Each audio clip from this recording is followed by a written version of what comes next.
Lumusong nga ulit ako dito sa bukid mga mare at hindi pa nga tayo tapos sa pagdadamo sa tanim nating okra. Bali 3 days na nga natin dinadamo mga mare, siguro ngayon matatapos na rin. Pagkatapos nga nating madamuhan mga mare, papatabaan na rin nila at patutubigan na rin. 30 pa nga lang ng umaga yan mga mare, kaya masarap pang magdamo. Tumulong na nga rin si Mr. magdamo mga mare para matapos na nga rin namin ngayon. Pagkatapos nga namin nadamuhan mga mare, pinatabaan na nga rin nila. Gamit nga ulit nila ang DIY nila para sa pagpapataba. Galon lang ng Wilkins yan mga mare at PVC.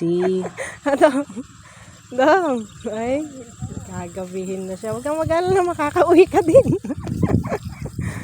Mati mo yung bagang birthday ni tatay mo.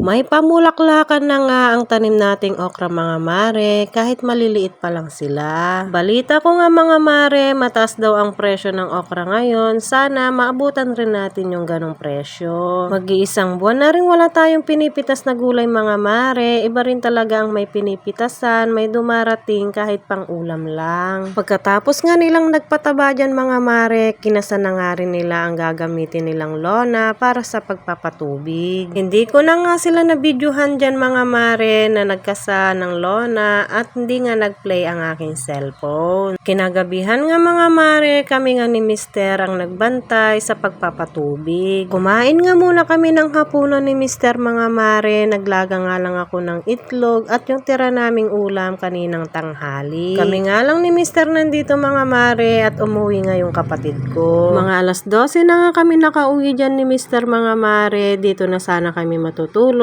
Kaso may estudyante akong pumapasok at nagbabaon pa nga siya. Hindi naman nakakatakot umuwi ng ganong oras mga mare at maliwanag nga ang buwan. Yun nga lang napakalamig sa daan. Yun lang muna mga mare. Lord, thank you po sa lahat ng blessing. Thank you for watching. Bukas ulit. God bless.